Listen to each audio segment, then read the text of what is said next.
Community radio ബെൻസിഗറിൽ ഇപ്പോൾ കഥാസാഗരം തയ്യാറാക്കി അവതരിപ്പിക്കുന്നത് ബോണി ജെ ബേസിൽ.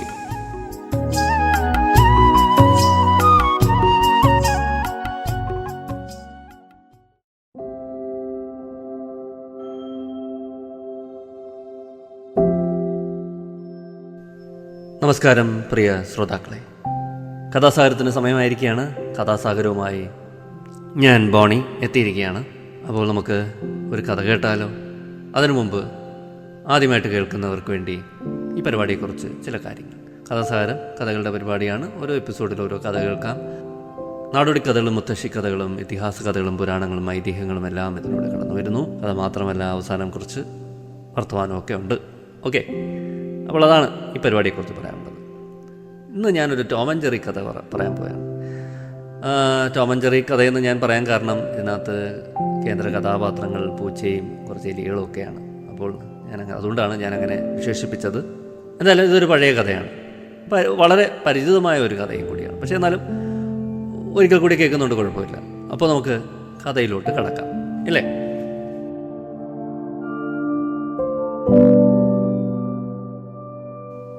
ഒരു വ്യാപാരിയുടെ വിശാലമായ ഗോഡൗണിൽ അരിയും ഗോതമ്പും അവയുടെ പൊടിയും മാവുമെല്ലാം ചാക്കിലും പാത്രങ്ങളിലുമായി നിറച്ചു വെച്ചിട്ടുണ്ടായിരുന്നു. ഇതിനു പുറമെ പരിപ്പും പയറും എള്ളും എണ്ണയുമെല്ലാം അവിടെ ഉണ്ടായിരുന്നു. അങ്ങനെയിരിക്കെ ആഹാരവും തേടി നടന്നിരുന്ന ഒരു എലി എങ്ങനെയോ മണത്തറിഞ്ഞ് കലവറയിൽ കയറിപ്പറ്റി. അതിനകത്തെ സുഖ സൗകര്യങ്ങളും ആഹാര സാധനങ്ങളും കണ്ട് വിസ്മയിച്ച മൂഷികൻ അവിടെ തന്നെ സ്ഥിരതാമസമാക്കാൻ ഉറച്ചു. അങ്ങനെ അവൻ ഒരു പെണ്ണെലിയെയും കൂട്ടിക്കൊണ്ടുവന്ന് വിശാലമായ ആ സങ്കേതത്തിൽ കുടുംബജീവിതം ആരംഭിച്ചു. തുടക്കത്തിൽ എലി ദമ്പതികൾക്കും മക്കൾക്കും തറയിൽ വീണ് കിടക്കുന്ന ധാന്യങ്ങൾ തന്നെ ധാരാളമായിരുന്നു. അതിനാൽ അവരുടെ സാന്നിധ്യം ആരും അറിഞ്ഞില്ല. വൈകാതെ മൂഷിക കുടുംബം പെറ്റുപെരുകി 100 കണക്കിന് അംഗങ്ങളായി വർദ്ധിച്ചു. അതോടെ ആഹാരത്തിനുള്ള ആവശ്യവും വർദ്ധിച്ചു. ചില തെമ്മാടി എലിക്കുട്ടന്മാർ ചാക്കുകൾ കടിച്ചു മുറിച്ചു. ചിലർ അരിയിലും ഗോതമ്പിലും വിസർജിച്ചു. അതോടെ വ്യാപാരി കലവറയ്ക്കുള്ളിലെ മൂഷിക സാന്നിധ്യം തിരിച്ചറിഞ്ഞു. എലികൾക്കുള്ള ഏറ്റവും ഫലവത്തായ മറുമരുന്ന് പൂച്ചകളാണല്ലോ. കെണിവച്ചാൽ 1 or 2 എലികൾ അതിൽ പെട്ടെന്നിരിക്കും. ബാക്കിയുള്ളവ താണ്ഡവം തുടരും. പക്ഷേ പൂച്ചയെന്ന അന്തകനെ കണ്ടാൽ അവ കൂട്ടത്തോടെ സ്ഥലം വിടും. ഇങ്ങനെയൊക്കെ ചിന്തിച്ചാണ് വ്യാപാരി ഒരു പൂച്ചയെ എലിക്കൂട്ടത്തിലേക്ക് അയക്കാൻ തീരുമാനിച്ചത്. അയാൾ ചന്തയിൽ ചെന്ന് ഒരു കറുത്ത പൂച്ചയെ നല്ല വില കൊടുത്ത് വാങ്ങി. വീട്ടിൽ കൊണ്ടുവന്ന പൂച്ചയ്ക്ക് വ്യാപാരി 1-2 ദിവസം പാൽക്കഞ്ഞിയും പച്ച മീനുമൊക്കെ മതി വരുവോളം നൽകി. ഭക്ഷണം കഴിഞ്ഞ് പൂച്ച കൂർക്കം വലിച്ചുറങ്ങും. അങ്ങനെ കുറേ ദിവസം കഴിഞ്ഞപ്പോൾ അയാൾ മാർജാരനെ ഗോഡൗണിൽ കൊണ്ടു ചെന്നാക്കി. നീ നല്ലൊരു വേട്ടക്കാരനാണെന്നാണ് നിന്നെ വാങ്ങുമ്പോൾ കടക്കാരൻ പറഞ്ഞത്. അത് തെളിയിക്കാൻ നിനക്കുള്ളൊരു അവസരമാണിത്. പൂച്ചയെ ചാക്കുകൾക്കിടയിലേക്ക് തുറന്നു വിടുമ്പോൾ അയാൾ പറഞ്ഞു. പക്ഷേ വീട്ടിലെ ആഹാരം തിന്നു കൊഴുത്ത പൂച്ചയ്ക്ക് ഉടമസ്ഥനോട് കോപമാണ് തോന്നിയത്. എന്നെ പട്ടിണിക്കിട്ട് കൊല്ലാനാണ് മുതലാളിയുടെ ഭാവമെന്ന് തോന്നുന്നു. എങ്കിൽ അയാളെ ഞാൻ നശിപ്പിക്കും, പൂച്ച സ്വയം പറഞ്ഞു. പൂച്ച എലികളെ തിരിഞ്ഞു നോക്കിയതേയില്ല. അവൻ ഏതെങ്കിലും മൂലയിൽ ചുരുണ്ടുകൂടി കിടക്കും. കുറെ കഴിഞ്ഞപ്പോൾ ഈ ഉറക്കവും ഉദാസീനതയും കണ്ടപ്പോൾ എലിക്കുടുംബത്തിന് പൂച്ചയെ ഭയമൊന്നുമില്ലാതെയായി. എലിക്കുഞ്ഞുങ്ങൾ പൂച്ചയ്ക്കടുത്ത് വന്ന് ഭയലേശമെന്നിയെ കസർത്തും കവാത്തും തുടങ്ങും. അത് കണ്ട് മുത്തച്ഛൻ എലി സ്തബ്ധനായി. കാര്യമെന്തായാലും അവൻ പൂച്ചയാണ്, നമ്മുടെ ആജന്മ ശത്രു. അവനെ ആട്ടിപ്പുറത്താക്കാതെ നമ്മുടെ സുരക്ഷ ഉറപ്പാക്കാനാവില്ല. പക്ഷേ അവനെ എങ്ങനെ അടിച്ചോടിക്കും? മൂഷിക കുടുംബം ഒന്നിച്ചു ചോദിച്ചു. അതെല്ലാം നിങ്ങൾ കാണാൻ പോകുന്ന പൂരമാണ്, അപ്പൂപ്പനെലി അറിയിച്ചു. തത്കാലം നിങ്ങൾ ആ തട്ടപ്പുറത്തിരിക്കുന്ന ഗോതമ്പിൻ മാവിൻ പാത്രം താഴെ കിടക്കുന്ന പൂച്ചയുടെ മീതേക്ക് വീഴ്ത്താൻ എന്നെ സഹായിക്കും. അതുപ്രകാരം അവരെല്ലാം കൂടി പൂച്ചയെ മാവിൻ കൂമ്പാരത്തിനകത്താക്കി. മാവ് മുഴുവൻ ശരീരത്തിൽ ഒട്ടിപ്പിടിച്ച് ആ കറുത്ത പൂച്ച ഒരു തൂവെള്ള പൂച്ചയായി മാറി. അടുത്ത ദിവസം വ്യാപാരി വിവരങ്ങൾ അറിയാൻ ഗോഡൌണിലെത്തി. നോക്കുമ്പോൾ എലിശല്യത്തിന് ഒരു കുറവുമില്ല. പുറമേ തൻ്റെ പൂച്ചയെ കാണാനുമില്ല. പകരം ഒരു പീഠത്തിൽ കയറിക്കിടന്ന ഒരു വെള്ളപ്പൂച്ച അതാ ശാന്തനായി ഉറങ്ങുന്നു. അത് കണ്ട് മുതലാളിക്ക് അരിശം കയറി. എവിടെ നിന്നു വന്നു ഈ അശ്രീകരം? ആദ്യം ഇതിനെ തല്ലി ഓടിക്കട്ടെ, എന്നിട്ട് ബാക്കി കാര്യം. അത് പറഞ്ഞ് അയാൾ ഒരു മുട്ടൻ വടിയെടുത്ത് ആ വെള്ളപ്പൂച്ചയെ കാട്ടിലേക്ക് ഓടിച്ചു വിട്ടു. അത് തൻ്റെ കറുത്ത പൂച്ചയാണെന്നറിയാതെ. പിന്നീടുള്ള കാലം മൂഷിക സംഘം മനസമാധാനത്തോടെ തിന്നും കുടിച്ചും ആ ഗോഡൌണിൽ സുഖമായി കഴിഞ്ഞു. ഈ കഥ ഞാൻ എടുത്തത് ക്ലാസിക് മൃഗകഥകൾ എന്ന് പറഞ്ഞ പുസ്തകത്തിൽ നിന്ന്. അതിൽ അനേകം കഥകളുണ്ട്. അതിലെ ഒരു കഥയാണ് ഞാനിപ്പോൾ പറഞ്ഞത്.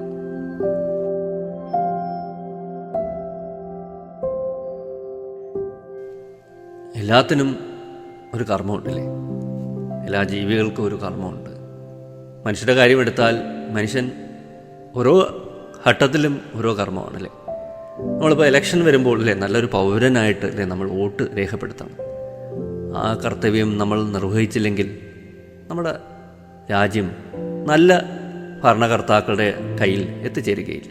അപ്പോൾ നമ്മുടെ പൗരൻ എന്ന നിലയിൽ നമ്മുടെ കർമ്മം, അല്ലെങ്കിൽ ഒരു ഇലക്ഷൻ വരുമ്പോൾ, തിരഞ്ഞെടുപ്പ് വരുമ്പോൾ നമ്മുടെ കർമ്മം എന്ന് പറയുന്നത് നല്ല ആൾക്കാരെ തിരഞ്ഞെടുത്ത് വിടുക, നല്ല സ്ഥാനാർത്ഥിയെ, നല്ല കാര്യശേഷിയുള്ള, നന്മയുള്ള, നീതിമാന്മാരായ, സത്യസന്ധരായ അല്ലേ സ്ഥാനാർത്ഥികളെ തിരഞ്ഞെടുത്ത് പാർലമെൻറ്റിലേക്ക് വിടുക, അല്ലെങ്കിൽ നിയമസഭയിലേക്ക് അല്ലെങ്കിൽ കോർപ്പറേഷനിലേക്ക് ഒക്കെ വിടുക എന്നൊക്കെയുള്ള ഒരു മഹത്തായ കർമ്മമുണ്ട്. അപ്പോൾ ഓരോ ഘട്ടത്തിലും നമ്മൾ ചെയ്യേണ്ട ചില കാര്യങ്ങളുണ്ട്.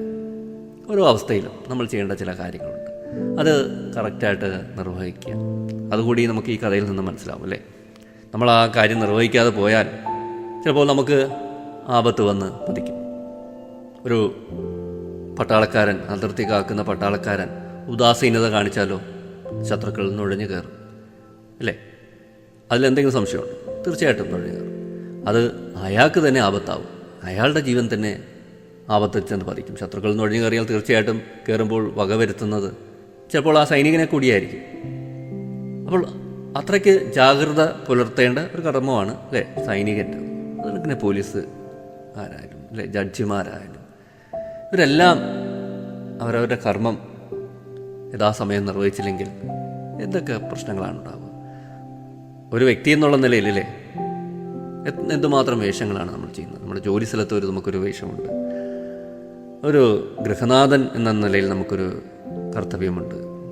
കുറേ കർത്തവ്യങ്ങൾ നമ്മുടെ മുന്നിൽ നിൽക്കുന്നു. ഒരു മകൻ എന്നുള്ള നിലയിൽ, അല്ലെങ്കിൽ അച്ഛൻ എന്നുള്ള നിലയിൽ, അങ്ങനെ അങ്ങനെ അങ്ങനെ അങ്ങനെ എന്തൊക്കെ കർമ്മങ്ങളാണല്ലേ ഒരു മനുഷ്യായുസിൽ ചെയ്തു കൂട്ടുന്നത്.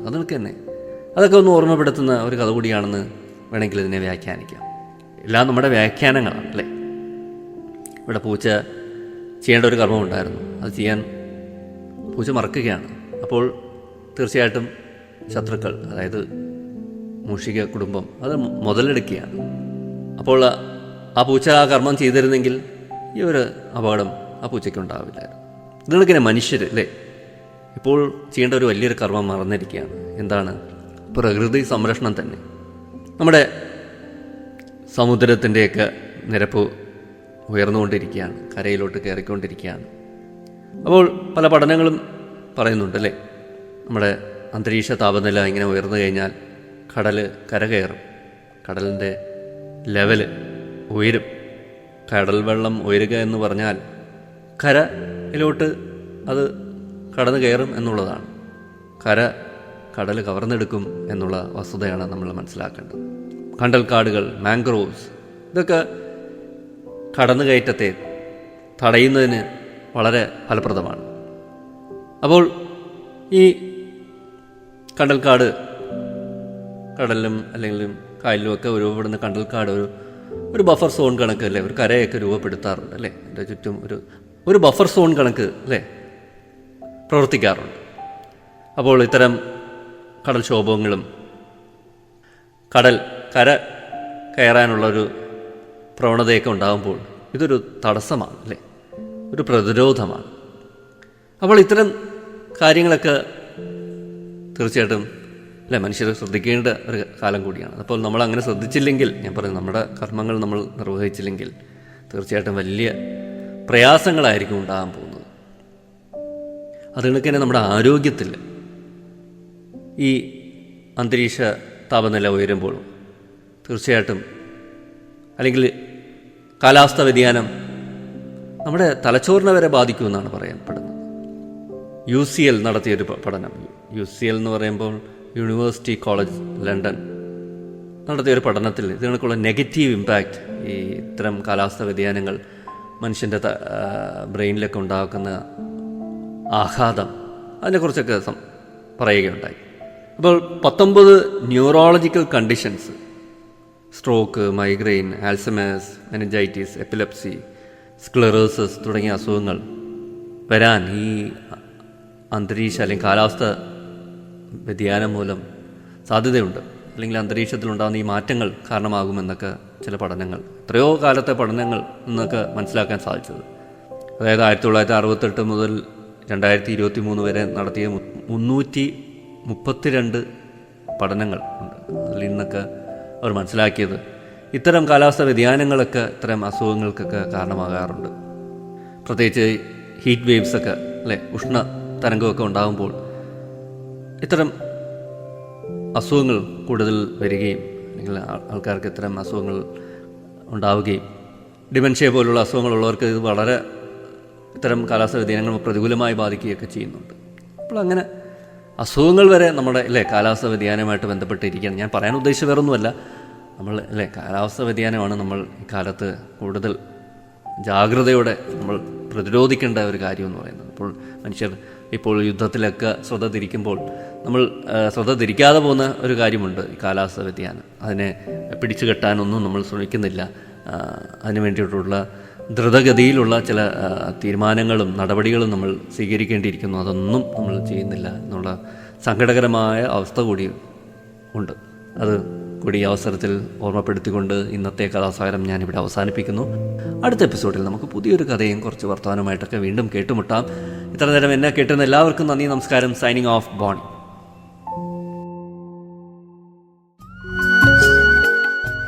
കമ്മ്യൂണിറ്റി റേഡിയോ ബെൻസിഗറിൽ നിങ്ങളിപ്പോൾ കേട്ടത് കഥാസാഗരം. തയ്യാറാക്കി അവതരിപ്പിച്ചത് ബോണി ജെ ബേസിൽ.